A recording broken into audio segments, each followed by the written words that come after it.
Muy buenos días para mis queridos estudiantes del cuarto semestre que pues me pidieron el favor que les orientara un poco más frente a cómo organizar la parte escritural de su ensayo argumentativo, es decir, el ensayo argumentativo que les sirvió como soporte o como argumento para su ponencia.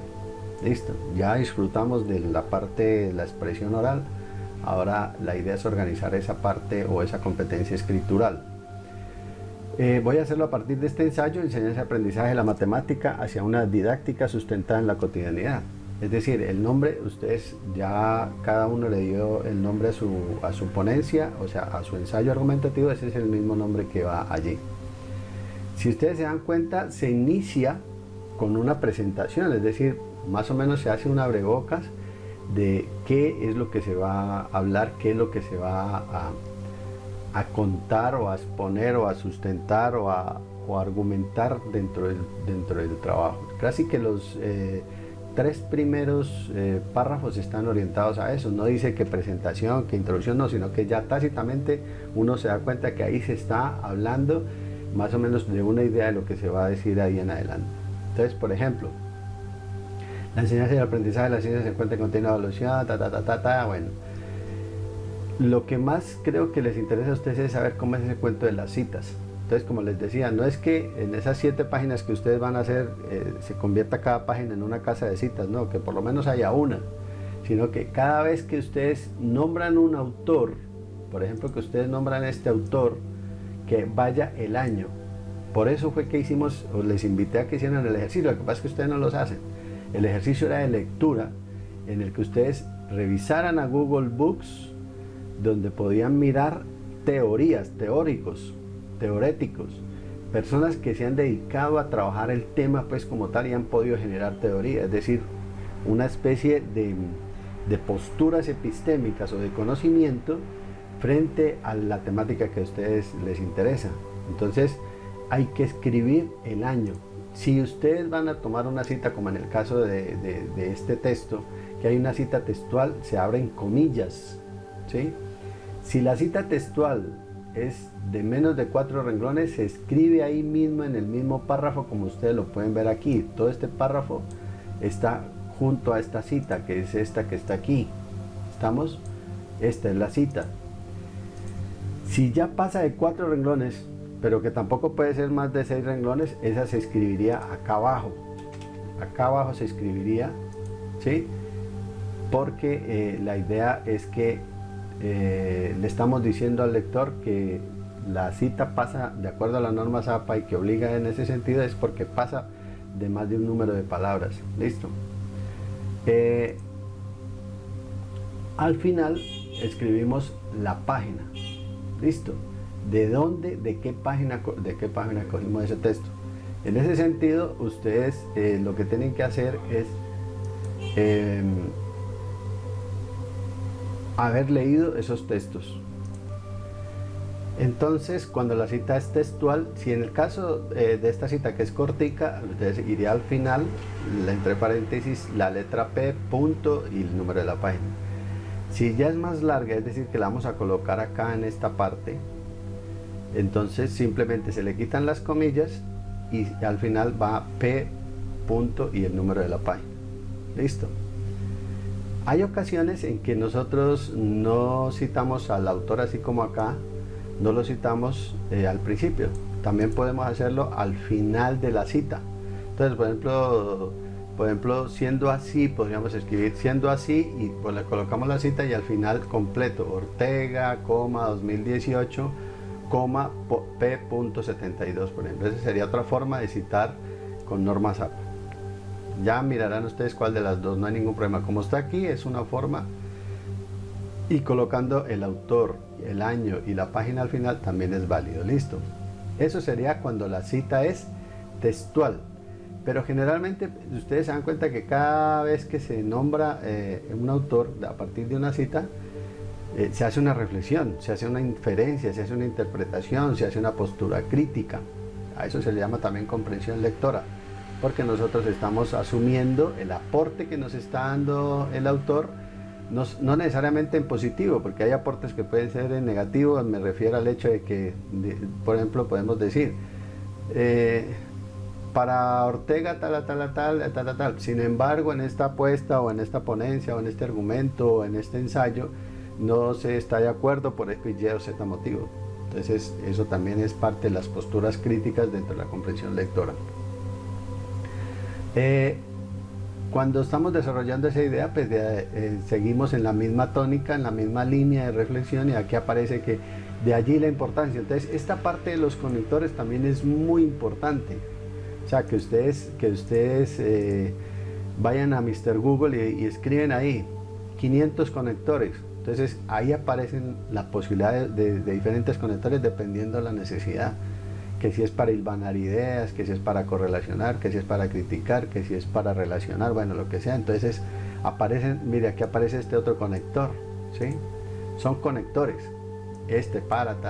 Son conectores que nosotros utilizamos cuando estamos escribiendo. Aparece aquí otra cita que es textual y viene con dos autores.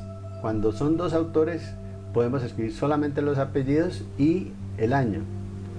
Si son más de dos autores, por ejemplo que está Zapata, Blanco, Serra, bueno, qué sé yo, ¿sí?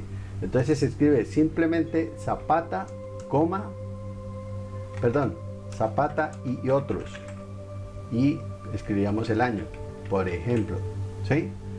Pero también hay ocasiones en que se utiliza Zapata, ed.al, punto, ¿sí?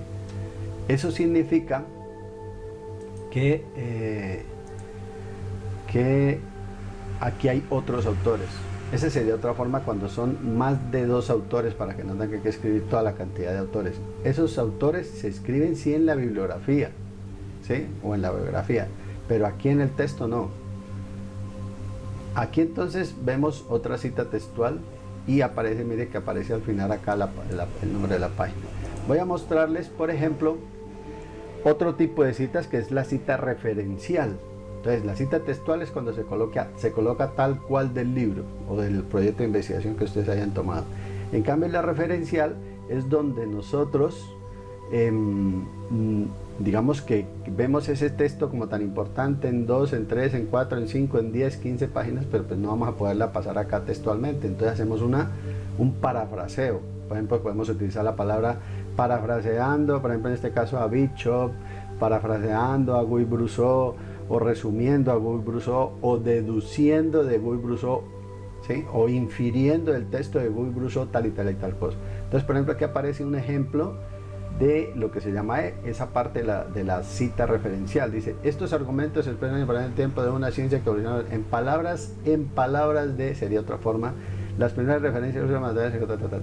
Mire que aquí ya no aparece número de página. ¿Por qué?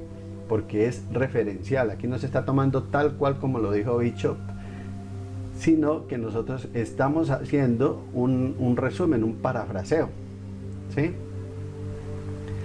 Y aquí aparece otra vez haciendo, digamos, digamos que el texto es tan importante, entonces se pasa a otra parte, otro capítulo del libro, y entonces dice: de igual manera, aquí aparece otro conector, de igual manera, tal, y dice aquí de Bishop OBCIT, o sea, obra citada. También se escribe OPCIT, que significa obra citada, para hacer referencia a que fue la cita tomada del libro de Bishop, escrito en 1988. ¿Listo? Aquí hay digamos otro ejemplo de cita referencial. De igual manera, los aportes de Euclides, denominado el padre, porque no es textual. Sin embargo, si hay un metalenguaje clave de cada uno de ellos, sí lo podemos escribir entre comillas, como en este caso. Aquí hay otra cita referencial, y hacemos digamos cierres de lo que estemos hablando. Hacemos cierres como por ejemplo en este caso, que se hizo un cierre: este recorrido va a situar el lado de la importancia en la matemática como ciencia tal. ¿Listo?